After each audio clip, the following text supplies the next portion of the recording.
Et la pression vient aussi de l'étranger. Sonia Dredi, bonjour, on vous retrouve en direct de Washington. Joe Biden y est allé franco sur Netanyahou tout à l'heure.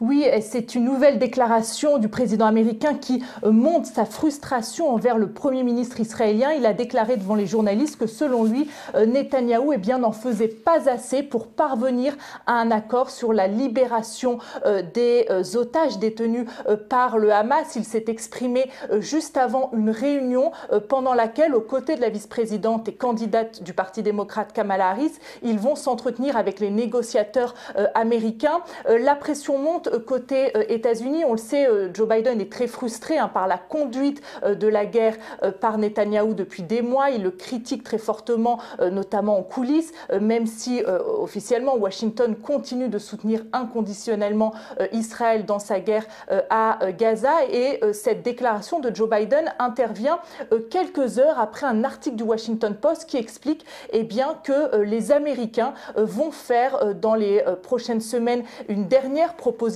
aux différents partis pour un accord de cessez-le-feu et pour la libération des otages, et que ce serait en gros l'accord de la dernière chance, que si cet accord n'était pas accepté par les différents partis, les États-Unis seraient prêts à quitter, à ne plus être les leaders de la négociation. Donc c'est évidemment un sujet très important pour Washington, notamment aussi parce qu'on est en pleine campagne présidentielle, et d'ailleurs les parents de l'otage américano-israélien qui a été tué, dont le corps a été découvert aux côtés de 5 autres otages, ses parents s'étaient exprimés lors de la convention démocrate il y a quelques semaines à Chicago.